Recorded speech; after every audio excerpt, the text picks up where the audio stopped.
14 जून 1911 आज से करीब 111 साल पहले इटली के रोम शहर में एक ट्रेन कंपनी जेनेटी नाम की एक ट्रेन चलाती है। एक बिल्कुल नई नवेली ट्रेन जिसे पहली बार पटरियों पर लाया गया था। अब क्योंकि इस ट्रेन का पहला ट्रायल था तो कंपनी इसे यादगार बनाने और अपनी ट्रेन का प्रचार करने के लिए कुछ लोगों को फ्री ट्रायल देती है और ऐसे 100 लोगों को चुनती है जिन्हें इस ट्रेन पर फ्री यात्रा करने का मौका दिया जाता है। फ्री टिकट से लेकर खाने पीने तक और डेस्टिनेशन से लेकर वापस लाने तक इस ट्रेन में सब कुछ फ्री था। इस 3 डिब्बे वाली ट्रेन में कुल 106 लोग सफर कर रहे थे, जिनमें से 100 यात्री थे और 6 स्टाफ मेंबर। ये ट्रेन रोम से ठीक ठाक रवाना होती है और कुछ घंटों बाद ये अच्छी खासी दूरी भी तय कर लेती है। ट्रेन में सब कुछ सही चल रहा होता है क्योंकि ये ट्रेन की पहली यात्रा थी और सभी यात्री बेहद ही खुश थे। इटली के खूबसूरत रास्तों से गुजरते हुए ट्रेन लोगों को एक खूबसूरत सफर का अनुभव कराते हुए चल रही थी। जेनेटी नाम की ये ट्रेन अपनी डेस्टिनेशन की ओर तेजी से बढ़ती जा रही थी, जिसे गुजरते हुए कई लोगों ने भी देखा। अभी तक तो सब कुछ सही चल रहा था, लेकिन कुछ देर बाद एक ऐसी चीज होती है जिसे सुनकर आप सभी हैरान रह जाओगे। दरअसल जेनेटी के रास्ते में एक सुरंग आती है जिसका नाम था लोम्बार्डी टनल, जिसकी लंबाई 1 किलोमीटर थी। इस सुरंग के आते ही इस खूबसूरत से सफर में डर और हैरानी का काला रंग भर जाता है। अब यहाँ होता यह है कि ट्रेन इस सुरंग के अंदर जाती तो है, लेकिन दूसरी साइड से कभी बाहर निकलती ही नहीं है। इस सुरंग के अंदर जाते ही ये 3 डिब्बों वाली ट्रेन हमेशा के लिए गायब हो जाती है। कंपनी के लोग अपनी जानकारी के हिसाब से ये बता रहे होते हैं कि उनके पास इस ट्रेन की आखिरी लोकेशन लोम्बार्डी टनल ही है, जिसके बाद उनके पास उस ट्रेन की कोई जानकारी नहीं है। ये ट्रेन ना तो तब ढूंढने पर मिलती है और ना ही आज 111 साल बाद भी इसका पता लग पाया है। जब कई घंटे तक ट्रेन का पता नहीं चला तो हर जगह हड़कंप मच गया और ये बात पूरी इटली में आग की तरह फैल गई।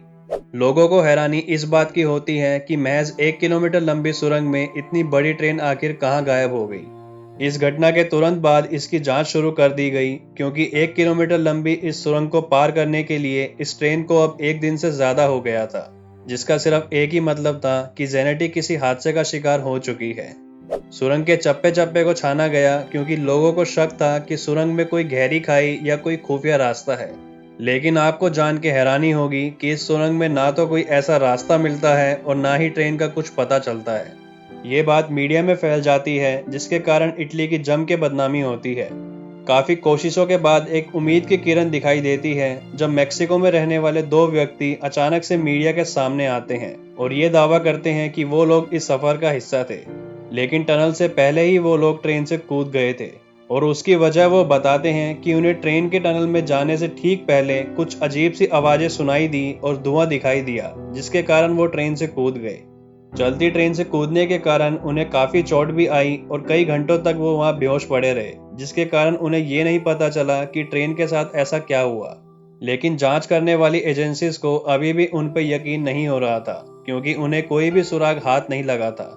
लेकिन फिर कुछ दिनों बाद मेक्सिको के एक डॉक्टर के द्वारा एक दावा पेश किया गया कि इस हादसे से कुछ ही समय बाद 104 मरीज एक साथ लाए गए थे।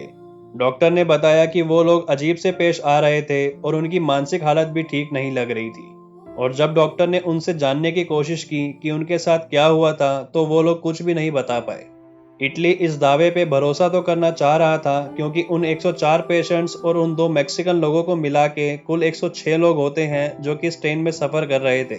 लेकिन इस दावे की कड़ियां कहीं ना कहीं कमजोर थी, क्योंकि जब उस डॉक्टर से पूछा गया कि इलाज के बाद वो सब कहां गायब हो गए तो ये किसी को भी नहीं पता था। समय के साथ साथ लोग इस हादसे को भूलने लगे, जिसके चलते जांच करने वाली एजेंसीज ने भी सबूत ना होने के कारण इसकी जांच रोक दी और जब से लेकर आज तक ये ट्रेन हादसा एक रहस्य बन के ही रह गया है। लेकिन समय समय पर इसके बारे में कहानियां आती रहती हैं। ऐसी ही एक सबसे बड़ी कहानी ये थी कि इस ट्रेन को एक समय पर अलग अलग जगहों पर देखा गया था। कभी रोमानिया में देखी गई तो कभी जर्मनी और मेक्सिको में। बताया जाता है कि इन सभी जगहों पर हूबहू जेनेटी जैसी 3 डिब्बों वाली ट्रेन को देखा गया था। इस ट्रेन की पहली यात्रा से लेकर इसके लोम्बार्डी टनल के अंदर गायब हो जाने तक ये सब कुछ दस्तावेजों के रूप में आज भी इटली में मौजूद है। और तो और दुनिया के अलग अलग हिस्सों में दिखाई देने के सबूत आज भी मौजूद हैं। तो कहीं ना कहीं ये रहस्य इस ओर इशारा करता है कि ये ट्रेन किसी टाइम लूप में फंस चुकी थी, जिसके चलते ये आज भी समय यात्रा पर निकली हुई है। तो दोस्तों, आपको क्या लगता है कि आखिर उस ट्रेन के साथ क्या हुआ होगा? क्या सच में वो ट्रेन टाइम ट्रेवल का शिकार हो गई थी? हमें कमेंट करके जरूर बताना। वीडियो पसंद आई तो लाइक और शेयर जरूर करें और हमारे चैनल ज्ञानसम को सब्सक्राइब करें। मिलते हैं फिर से एक और बेहतरीन वीडियो के साथ। Till then, as always, keep learning and keep growing.